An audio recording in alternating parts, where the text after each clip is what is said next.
My other problem is that I am currently unhappy with my girlfriend. My bread and butter. Mm-hmm.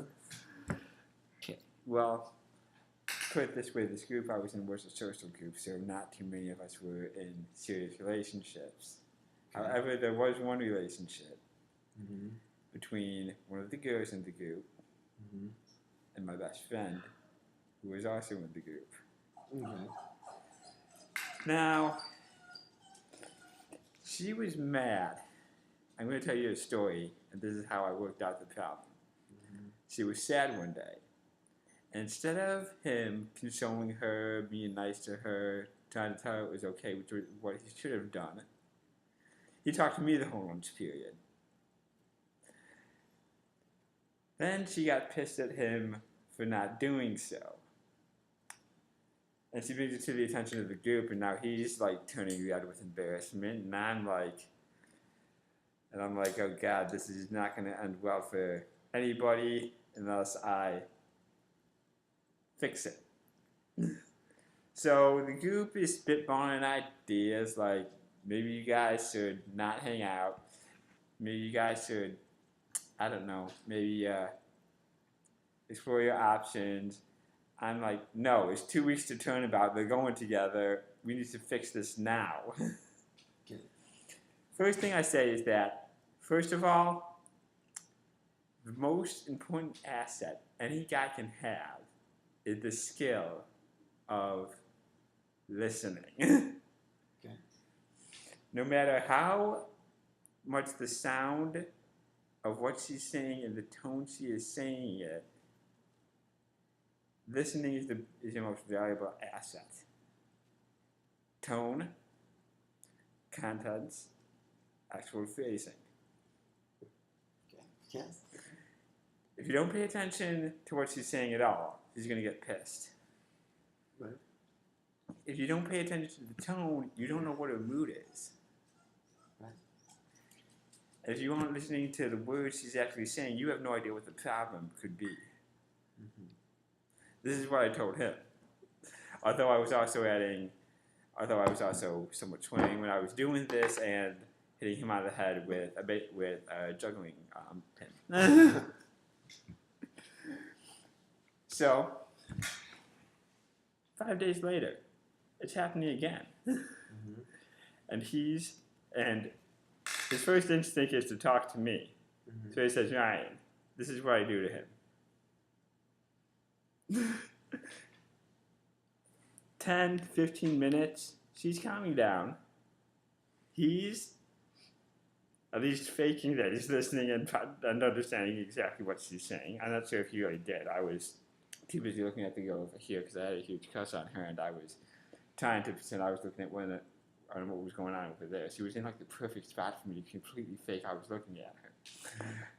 But from what I heard, he was able to solve this problem just by listening and knowing exactly what was going on. So those 3 things that you gotta listen for can tell you exactly what the problem is. So you could be saying one thing, but it could be something completely different. And you just gotta piece together the pieces. It's like putting together a puzzle.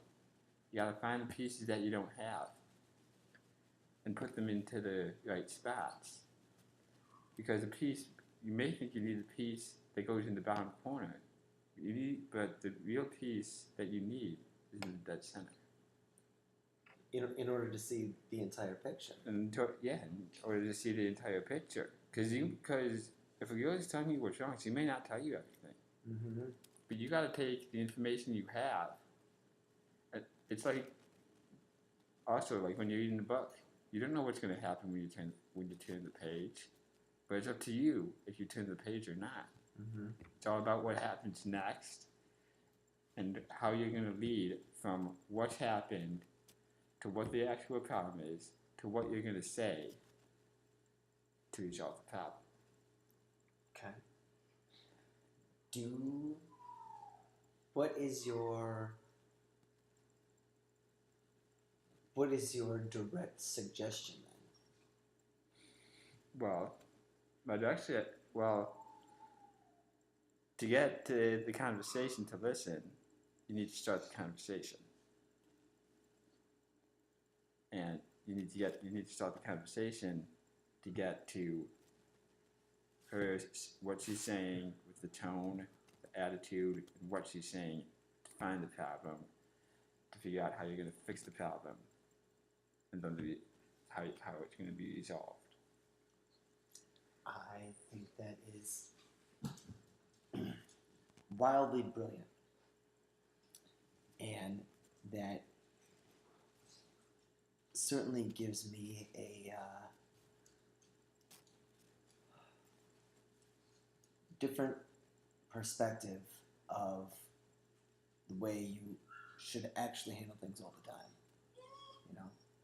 That's why I think these conversations are great, because prior to speaking to you, I hadn't looked at it that particular way. And that's how you grow. And so I appreciate you. But here's the thing. Like I said, I only had a 95% success rating. And what? There was a 5% failure rating. This doesn't always work with everybody.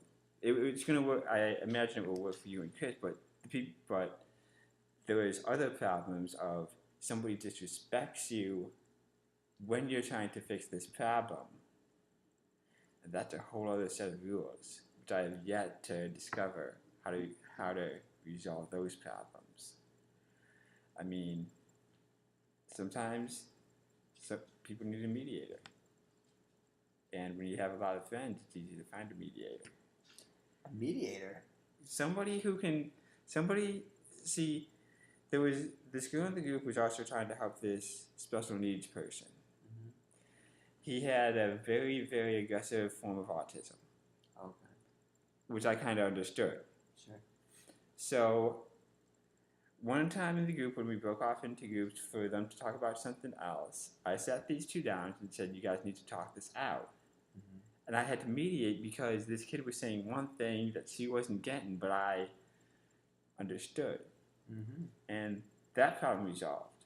Some people need somebody else in the room to understand what one person is saying if they're not being completely clear. Yes, I agree. Now, the problem was not ever completely solved. Sure. I mean, a kid with aggressive autism doesn't always stay on track. Yeah, I can see how that might be a little bit more of a wild card. Yeah, that's more of a wild card, and the problem did persist. And I was able to stop it a few times, but after that, it just burned way too much energy. I'm like, you know what? Maybe you should just. He has his own personal aide who goes to all his classes with him. He has somebody who keeps an eye out for him. Let him be. You're burning too much of your own energy trying to help this kid. Mm-hmm. And I'm like, you probably have your own problems, and you're you're trying to help him solve all of his. So take a step back, focus on yourself for a while, and stop coming to me every time you try to help him, because I am very, very tired. I think that your insight is brilliant, man. You're gonna change a lot of people's lives, right? Yeah. Yeah, and you are. That's what I want to do. I mean, I don't want to be remembered for being a fitting room attendant at Goodwill. I don't want to be remembered for being a great karaoke person. I don't want to be remembered for being a party animal. I want to be remembered for one of the few people who made the world a better place. Yeah, dude. And That's what I want. That's what I want my legacy to be. Mm-hmm. On my tombstone, I want to say Ryan Foster, friend, family member, hopefully loving husband and father. And then superhero. Fuck yeah, dude. Fuck yeah. Well, if you die before me, I am putting it on your tombstone. And if I die before you, I'll have, I'll have my people take care of it. Yeah, the biographer will probably show up on my doorstep. Oh man, seriously, dude. Like that, I did not look at all of that, in that way, and that's why these conversations are so good. Yeah.